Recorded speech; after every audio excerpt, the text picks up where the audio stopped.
mid-15th century, the Medici family had fought their way to power in Florence. They had dictated the tastes of the city, presiding over a revolution in Western culture. The Renaissance. Under the protection of a new leader, Lorenzo il Magnifico, the Magnificent, would emerge the greatest artists the world had ever seen. Botticelli, Leonardo, Michelangelo. But behind the glory lay violence. The seeds of a terrifying religious backlash that would take the city, the Medici, and the Renaissance to the brink of destruction.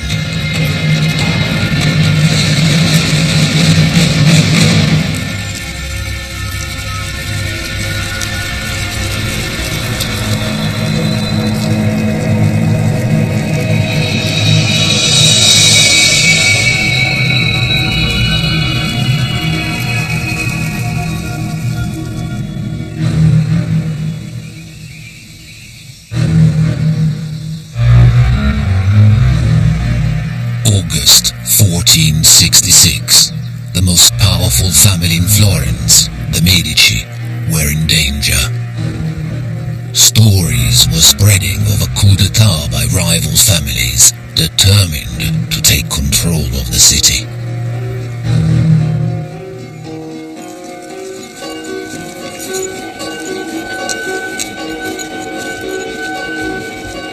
Recalled from their country retreat, the Medici began the journey back to Florence.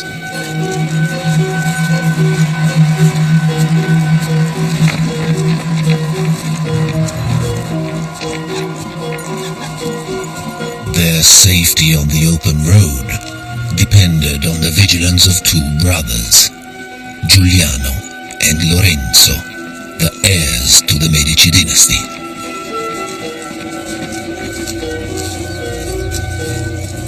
As the elder son, Lorenzo rode on ahead to ensure safe passage for their father.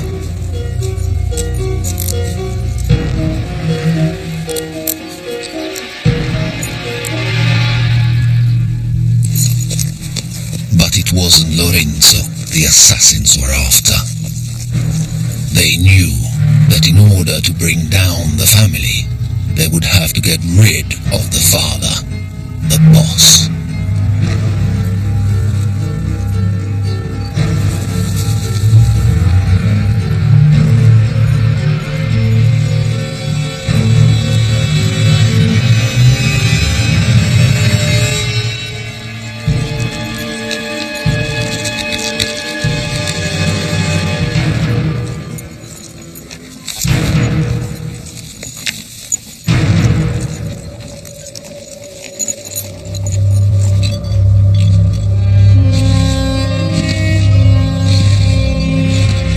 Lorenzo's quick thinking had saved the family from disaster, and the Medici retained control over the political and financial empire built by Lorenzo's grandfather. But this legacy had come at a price. The Medici and their followers have generated a tremendous amount of animosity in the old citizen class. So the city is full of hostility and resentment against the Medici.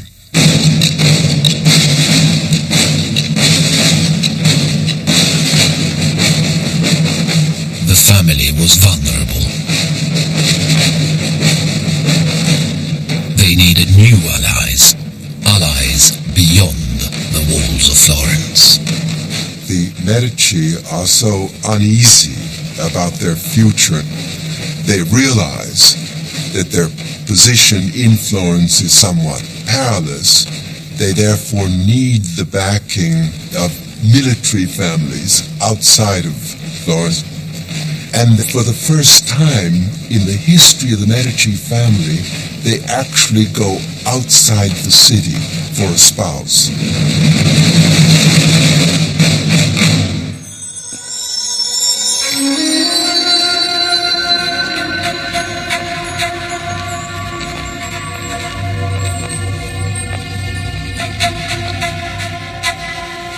Lorenzo's wedding would be an act of political expedience.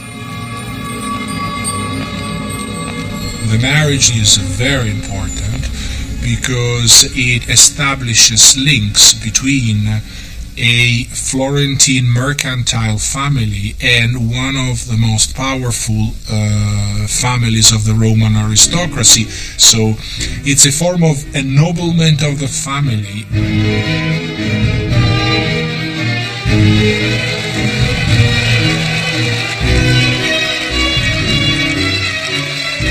Clarice Orsini was a wise choice.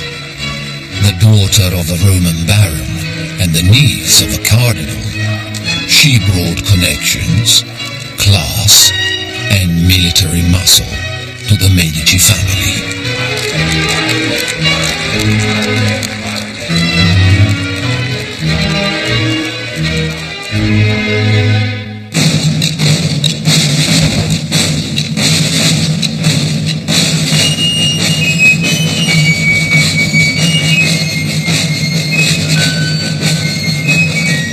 The wedding was celebrated with 5 magnificent banquets. For friends of the Medici, this was the dawn of a vibrant new era.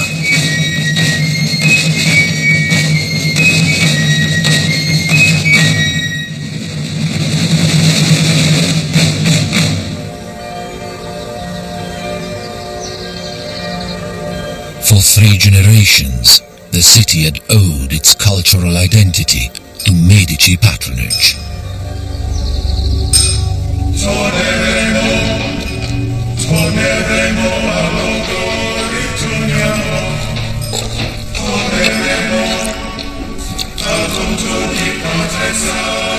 Florence had become a cultural factory in which artists competed for the next great commission. For the workshops of the city, business had never been better. The scene in one of these places must have been extraordinary, absolute chaos. You'd have patrons running in and out, looking at work that was in progress, commissioning new works, people mixing colours in the corner, chipping away at blocks in another, casting. People would be casting bronzes in another corner.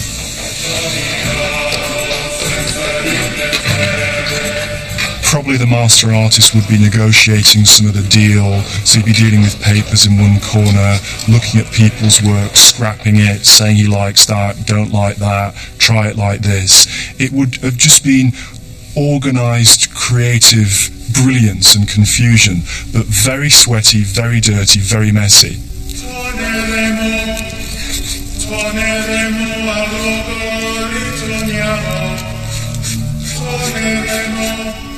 The Medici had built a reputation as the taste makers of Italy. They had already discovered a gifted young artist who was exploring a radical new style of art. Under Medici patronage, he would break new ground and define the Renaissance itself. His name was Sandro Botticelli. The young Botticelli played a role in the creation of a powerful Medici myth. His painting, L'Adorazione dei Magi, the adoration of the Magi, placed Lorenzo's family right at the heart of the Nativity. The painting glorified Lorenzo's father, his brother, and Lorenzo himself. But it also featured a self-portrait.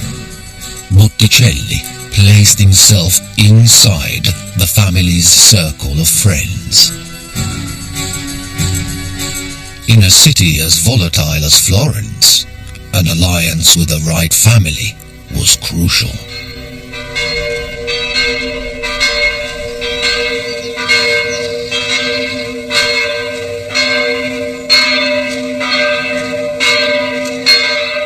In 1469, the Medici faced uncertainty once again. Within weeks of the wedding, Lorenzo and Giuliano's father finally succumbed to his illness.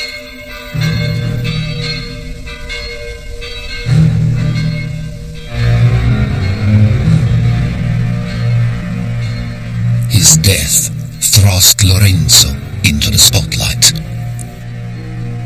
The principal men of the city came to our house to console us and encourage me to take on the care of the state, as my father and grandfather had done. Their proposal was naturally against my youthful instincts, and considering that the burden and danger were great, I consented to it unwillingly.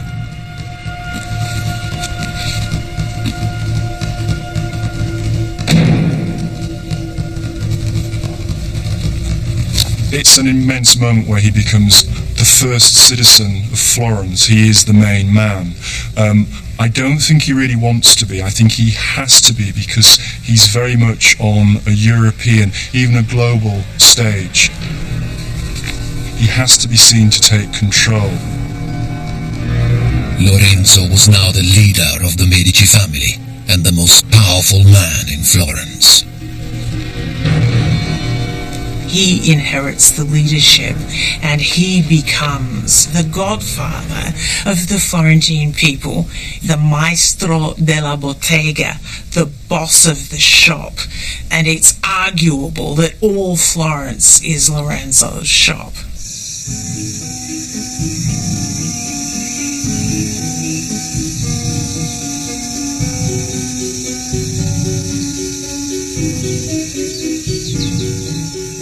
Lorenzo took to his new role with ease, opening his doors to the people of Florence.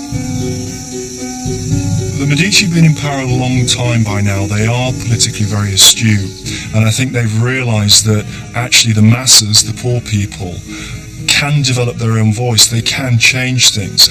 Lorenzo knows that he therefore needs to put something back there. He's just trying to cover all his angles.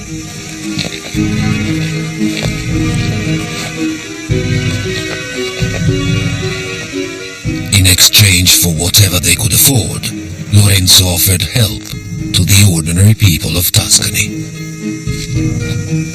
The whole system of government by personal loyalty is a very Mediterranean one.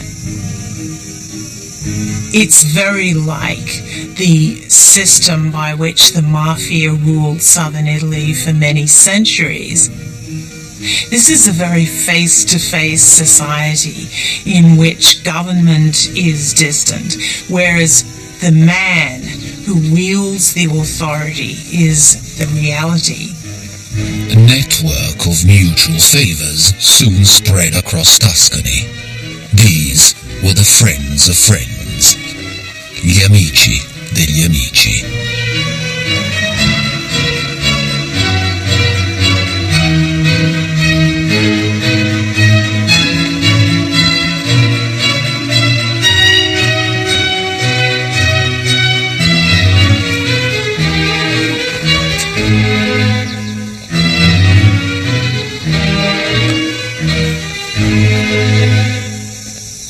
Lorenzo, by offering favors, by having a very large circle of friends, is able to get his way in this city, really as a kind of semi-dictator. Nothing in the books, nothing in the Constitution, nothing in law gives him any kind of a title to the power that he actually exercises. Deep within the Medici palace was an eloquent statement of Lorenzo's extraordinary power. The frescoed Cappella dei Magi, the chapel of the Magi.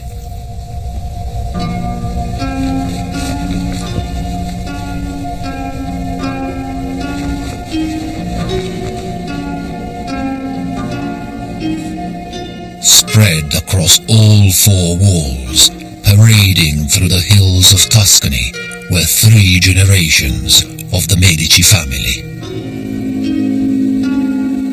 Surrounding the family, hundreds of their loyal friends and followers. Among them, princes and kings from across the seas, and the most exotic creatures that Florence had ever seen.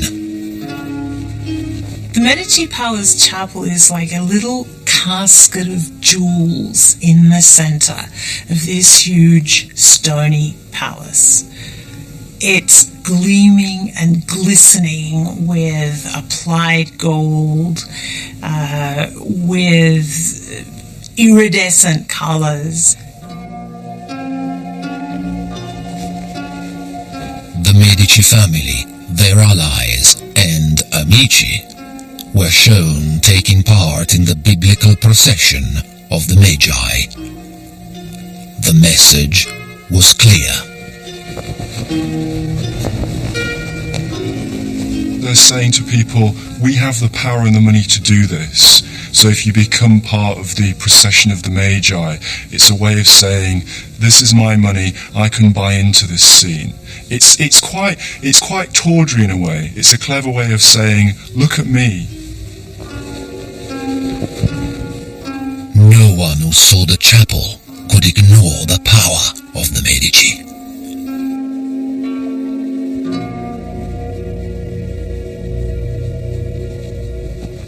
Lorenzo had been born into great privilege, but he had also been brought up a scholar.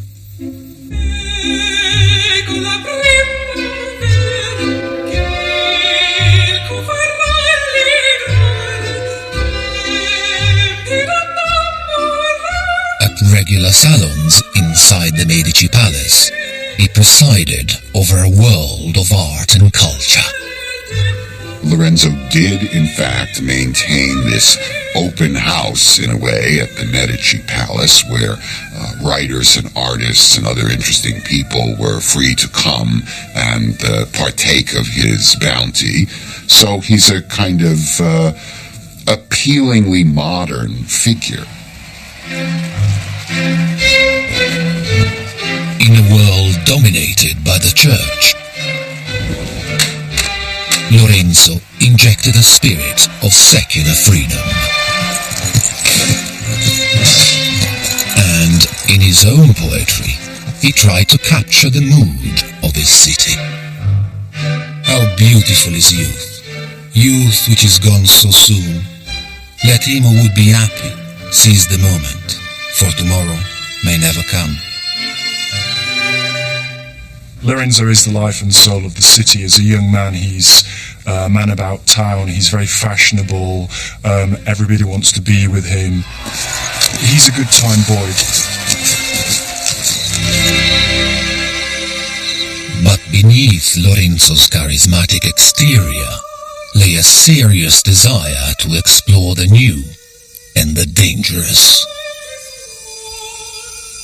And there was no artist in Florence more radical than Botticelli.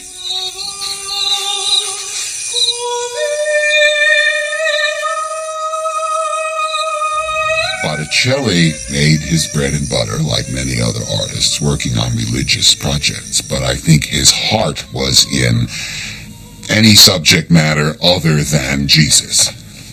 The sort of thing that would allow free rein for this new spirit, which Lorenzo de' Medici certainly encouraged in Florence as a whole.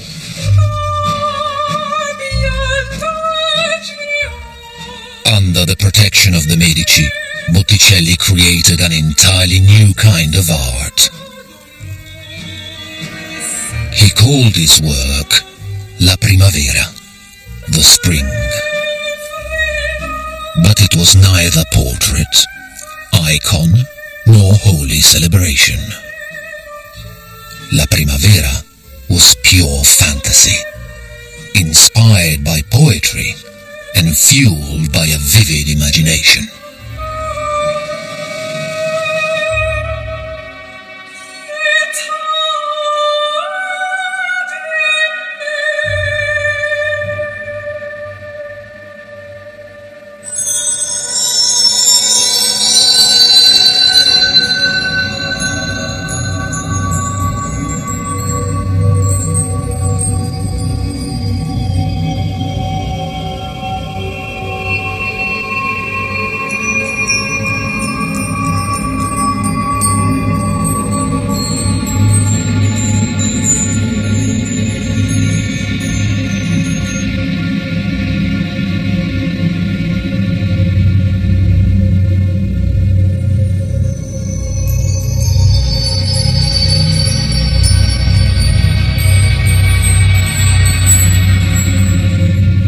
Lorenzo lets Botticelli off the leash. He allows him to run wherever he wants around these classical, humanist, and some might even say, and did say, pagan ideas. They were very worried that Botticelli was, in a sense, exceeding the boundaries of what Christian art should all be about. Botticelli's painting showed Venus, ancient goddess of beauty, celebrating the arrival of spring. It was a subject guaranteed to please his patron. Venus is the first creature of the pagan universe, and therefore is associated to prosperity, eternal youth, fertility, and it suited perfectly the needs of the Medici at the time, because it was the quintessential expression of this new golden age, a sort of rebirth of grandiosity of Florence under the auspices of the Medici. But as Lorenzo's world began to flourish, new threats to his future were emerging. There is a very mafia feel to what starts to happen around Lorenzo's time. Florence has always been about large, powerful families vying for control of territory, and this is very much what happens between the Medici and the Pazzi. The Pazzi were a rival banking family. Like the Medici, they ran their local neighborhood. The Pazzi are the second richest family in Florence. But they also have the advantage over the Medici of being an older, grander, more noble lineage. They had lots of knights in their background who went back to the 12th century, and they go on being knights in the 15th century, which the Medici never are. From the moment that Lorenzo takes power, he sees to it that they are kept out of leading office in Florence. Marginalized by Lorenzo's command over the city, the Pazzi decided to take matters into their own hands.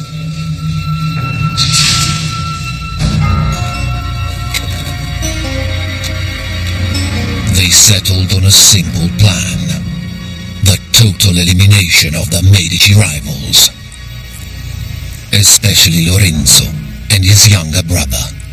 The Pazzi had powerful allies. The leaders of the Catholic Church were heavily in debt to the Medici Bank. It was in the interest of the Church to collude with the Pazzi. But any operation against Lorenzo and his brother had to be carefully planned.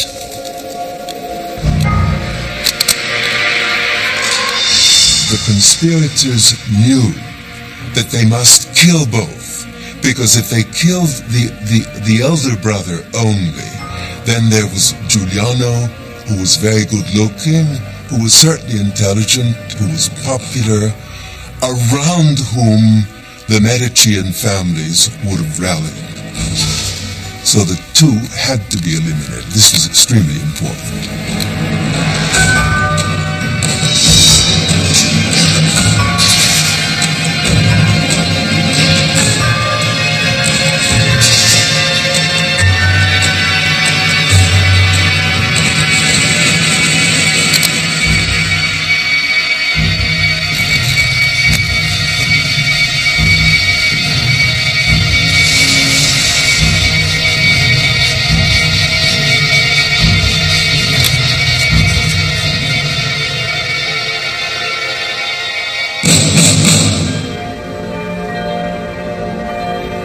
As rumors of the conspiracy spread, a new plot was hatched. It could not have been more sacrilegious. Sunday, April the 26th, 1478, Easter Day. The Medici and all of Florence gathered to celebrate the holiest day of the year.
in the course of Mass, the signal is given. Both men were in the cathedral at the same time, so that seemed to be the moment to do it.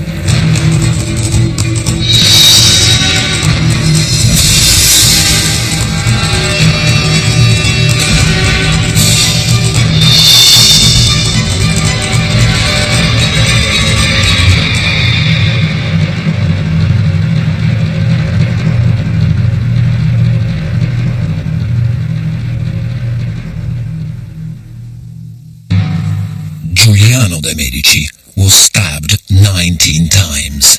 He died instantly.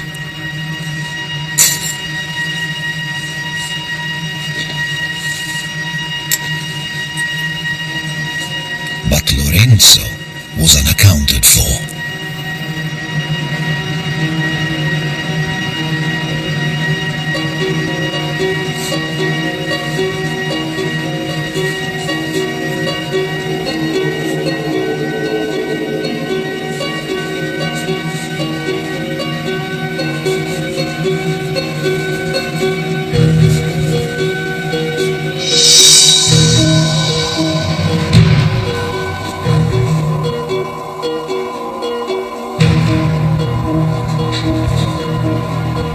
He's wounded and he shows himself to the crowd. It's a way of saying, we're still here, we're still alive. And as soon as that happens, then the Medici is still in business.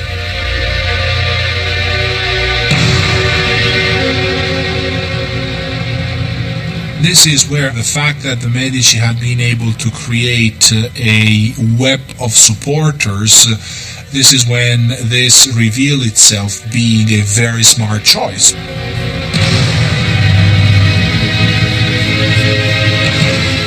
The plotters realize that the game is up. The supporters of Medici were in such rage over what had happened that they were simply ready to kill at will.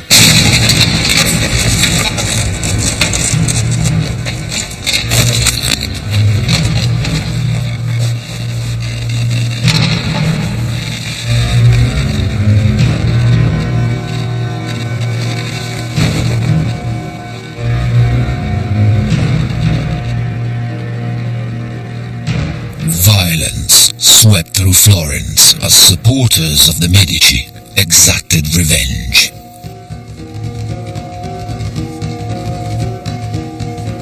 Giuliano's murder sent shockwaves through Tuscany.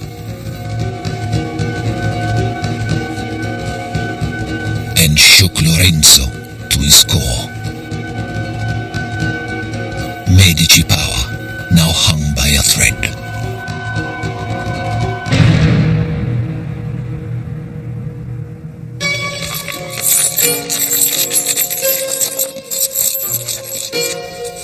Before long, Lorenzo heard that the Pope himself had ordered troops to wipe out the Medici once and for all.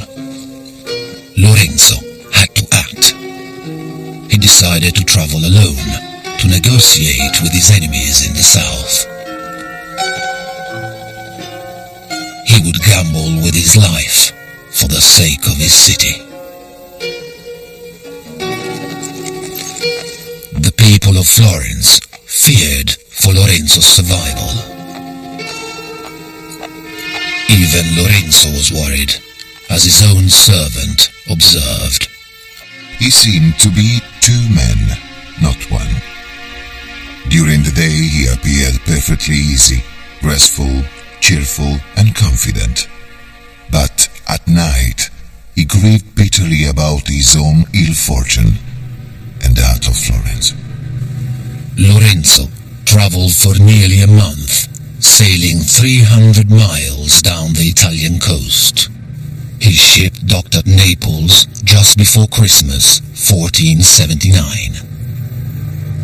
Lorenzo arrives in Naples with money, with gifts for all the courtiers, with his charm, and a deal of peace is cut between the two sides, and although the Pope is very unhappy about this, very unhappy. He's kind of brought into it, kicking and screaming.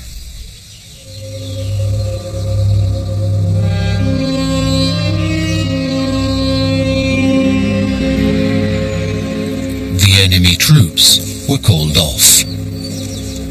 With personal charm, political skill, and hard cash, Lorenzo de' Medici had saved Florence from destruction.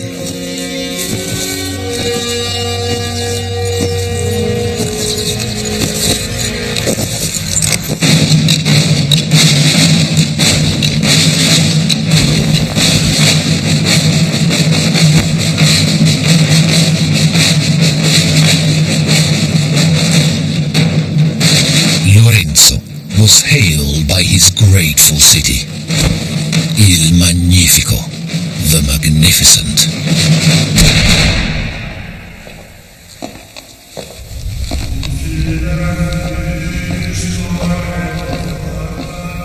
But Lorenzo's experiences had changed him.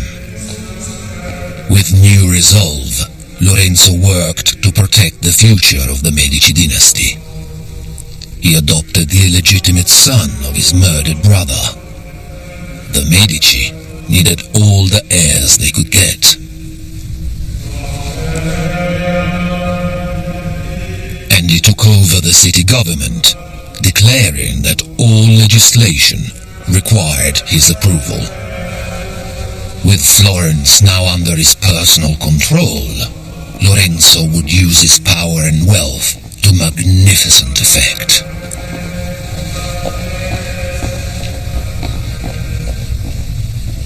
The term magnificentia is a very powerful, effective term at the time, because someone is magnificent if he is able to spend his money virtuously, and patronage is the best way to do it.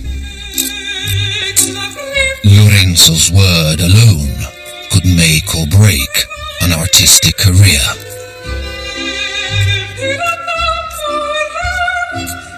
He often commissioned work from one of the busiest studios in Florence, owned by the wealthy craftsman Verrocchio. Verrocchio left most of the everyday jobs to a group of apprentices.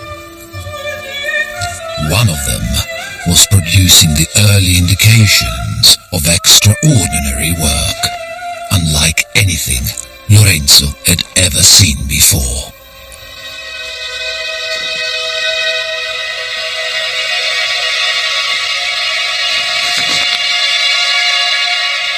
He was an artist who would take the world apart in order to see how it worked.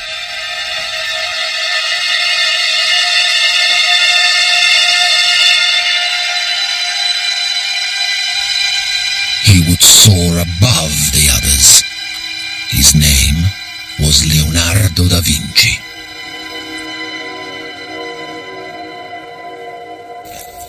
Even at this formative stage, Leonardo's talent was impossible to ignore.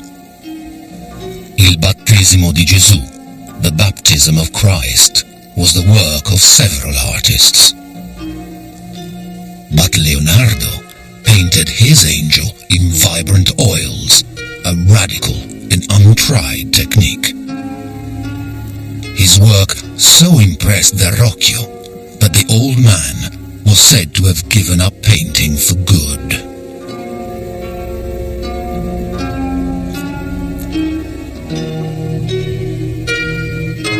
Leonardo was determined to reflect the detail of the natural world.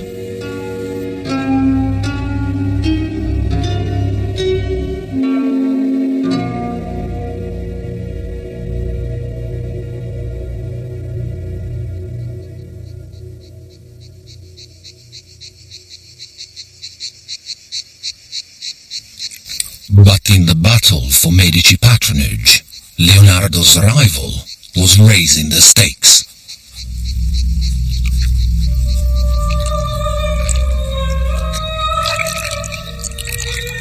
Inspired by the classical sculpture in Lorenzo's private collection, Botticelli took took his unique style to new extremes.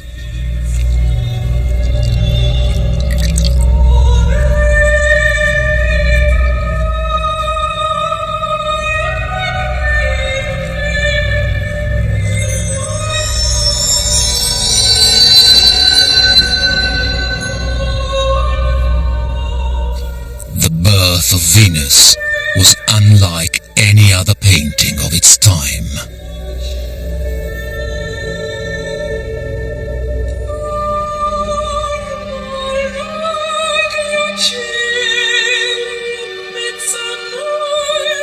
A private commission for the Medici family, it was a daring celebration of human desire.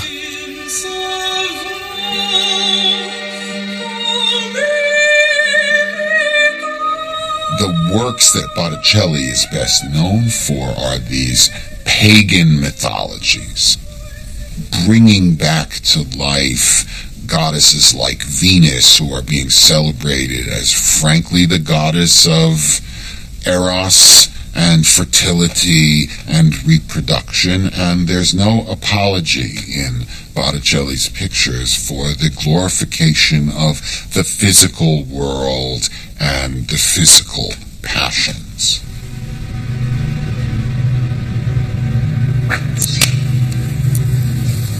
But the freedom that Lorenzo brought to Florence was about to come under threat.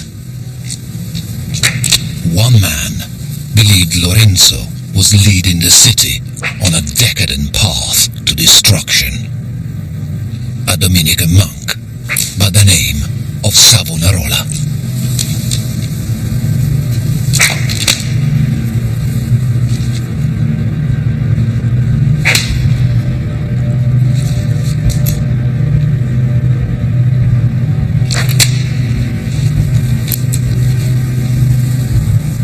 Savonarola had a kind of one-note personality.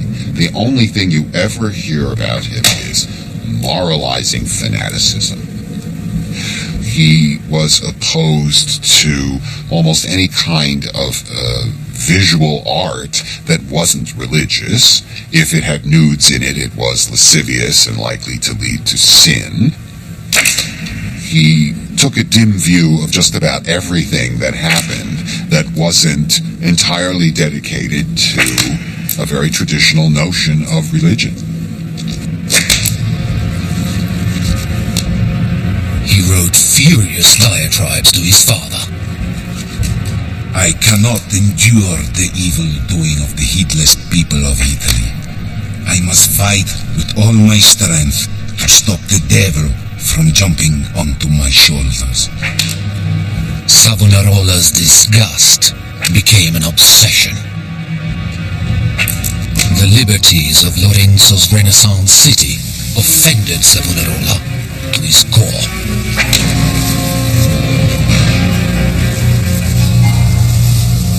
Sickened by what he saw around him, he turned his zealous hate towards Lorenzo as the focus of all that was sinful.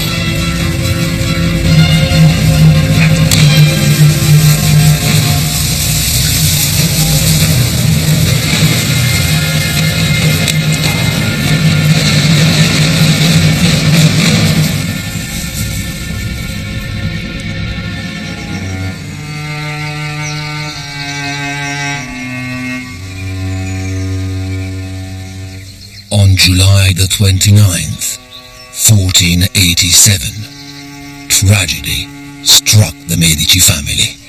Lorenzo's wife, Clarice, died suddenly from tuberculosis. She was only 34. Lorenzo lamented the loss of those closest to him.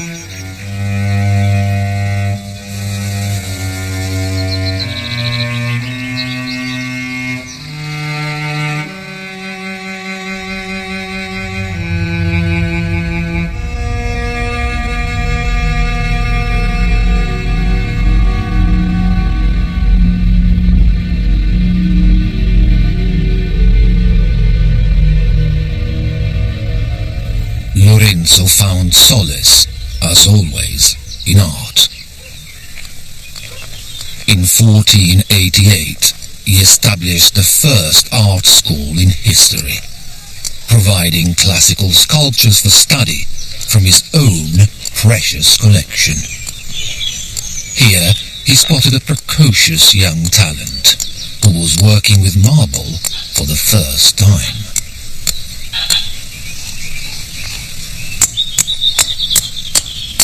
One of this young artist's early projects was to copy the head of a faun, an ancient satyr-like figure.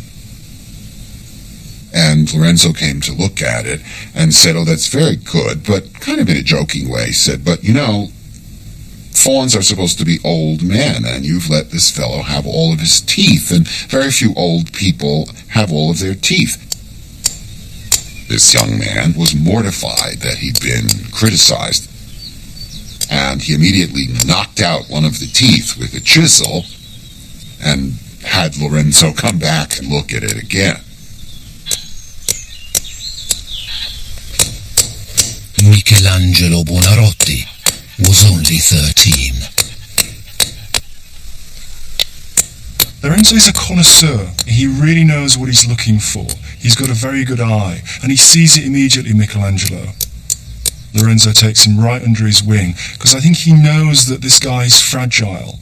He's a troubled young man, and he has to really cajole him. Lorenzo decided to bring Michelangelo into his family.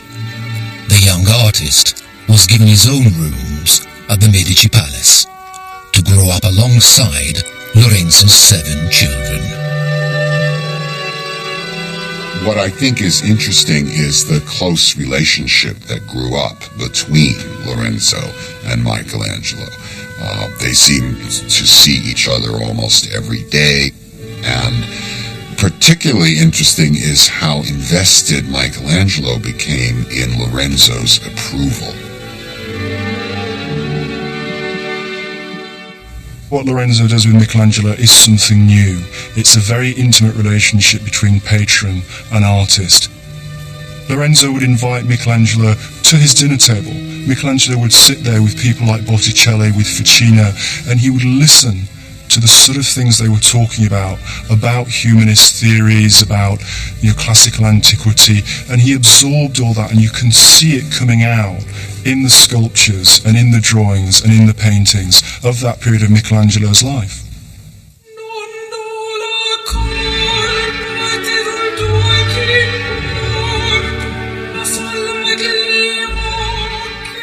As the young Michelangelo learned his craft, his talent was pulled in 2 different directions. He applied himself to traditional religious subjects with great devotion, but he was increasingly drawn to the raw drama of the classical legends he heard at home.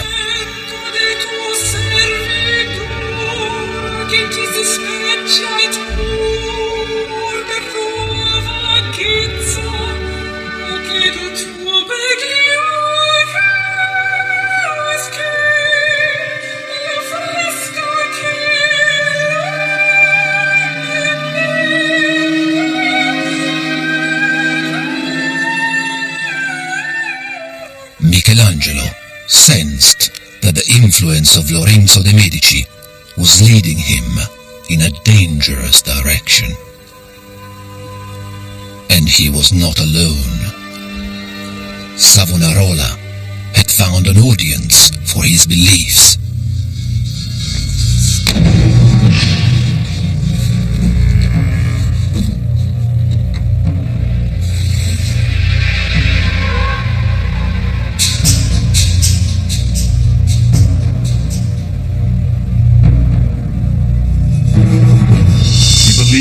That he could foresee the future, and what he foresaw was that the decadence of Lorenzo's reign was leading to the downfall of Florence.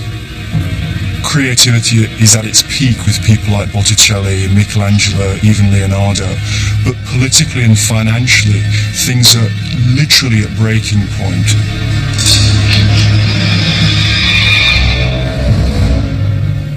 Florence was split down the middle between the people who wanted a kind of elegant, intellectual, secular lifestyle, and the people who felt that Savonarola was making a good point, that the society had gone off the track in this new direction.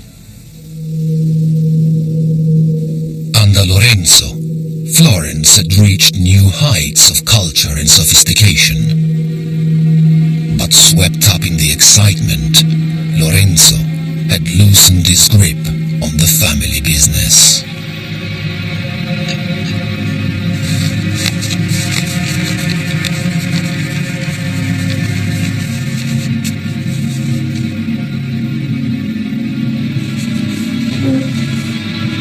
Across Europe, branches of the Medici Bank were forced to close. Lorenzo had lost a fortune, and now the family's network was falling apart.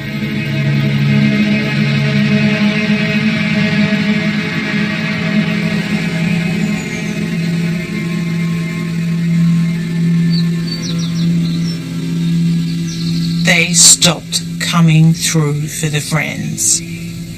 Their whole power depended upon being godfathers, upon maintaining this circle of loyal followers to whom they had obligations and who could reasonably expect their obligations to be fulfilled. There were more people asking for favors than favors to be distributed. And inevitably, some people went away empty-handed and unsatisfied.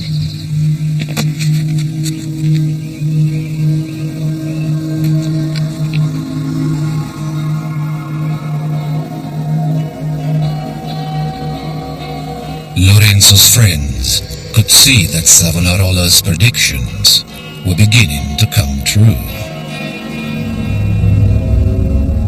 In 1492, Lorenzo fell seriously ill.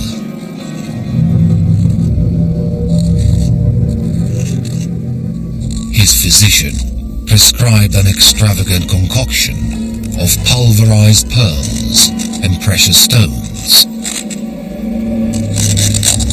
But medicine could not ease Lorenzo's fears for the future of the dynasty. Lorenzo put his faith in a new power base for his heirs. He turned to the church.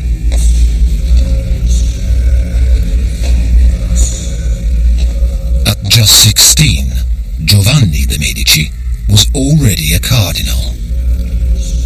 The position had cost Lorenzo a fortune he could barely afford.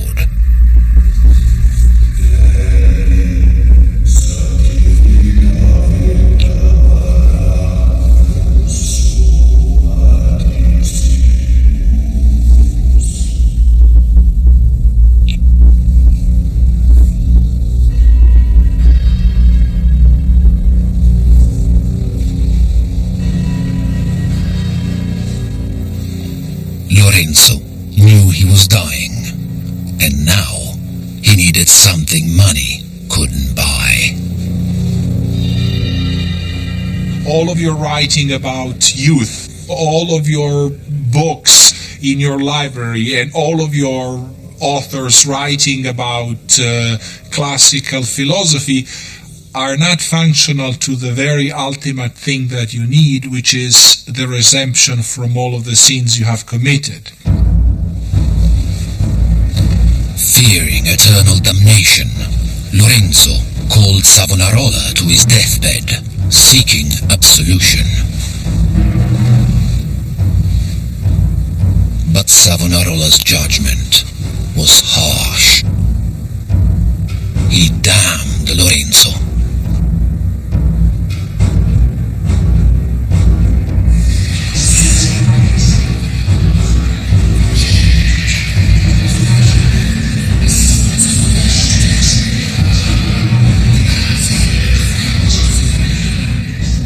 What if God really disapproved of his life's work?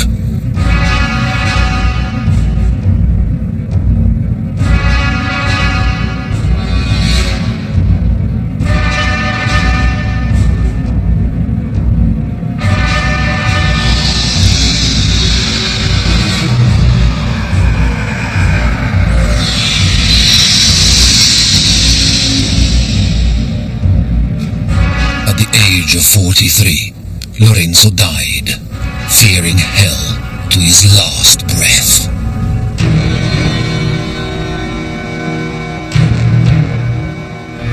With Lorenzo gone, Savonarola seized his chance.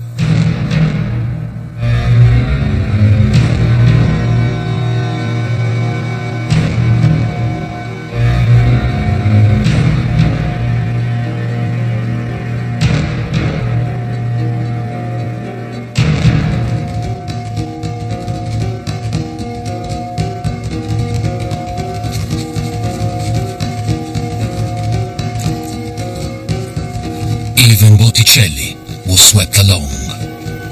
Shaken by the changing world around him, he embraced Christianity with a newfound fervor.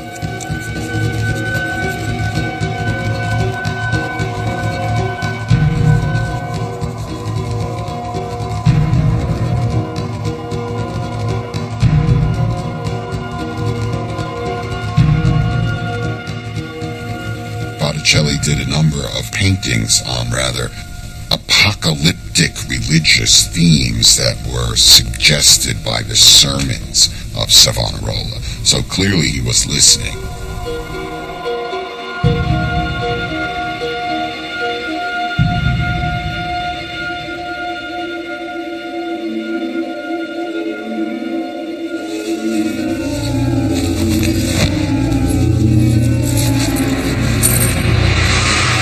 Savonarola's fundamentalist regime, prostitutes were beaten and homosexuals burned. Any display of makeup and jewelry was forbidden.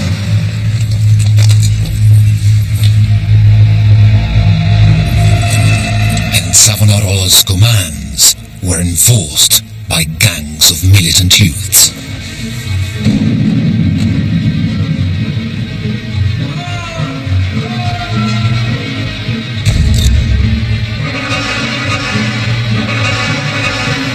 Savonarola wanted to create the kingdom of God on earth by any means necessary.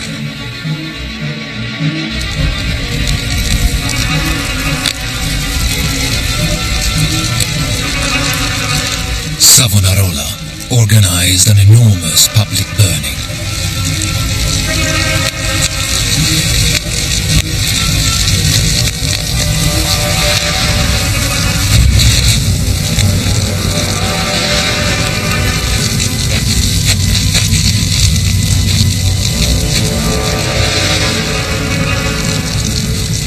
Onto the flames went books and figurines, wigs, cosmetics, and jewels, all the accessories of Lorenzo's vibrant Renaissance.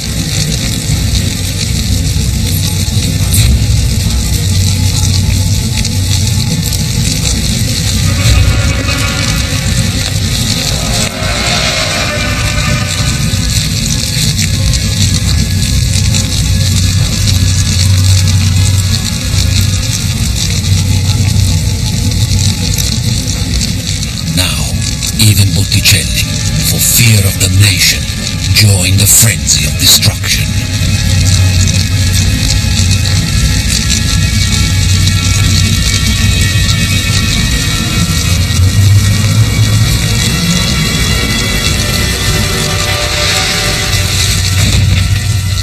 He hurled his own paintings into the flames.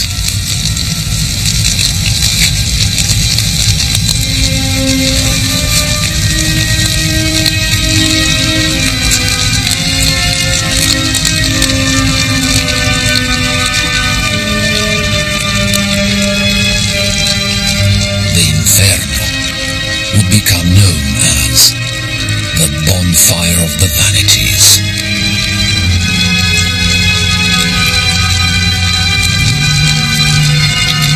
Florence was in search of salvation and had become a vision of hell.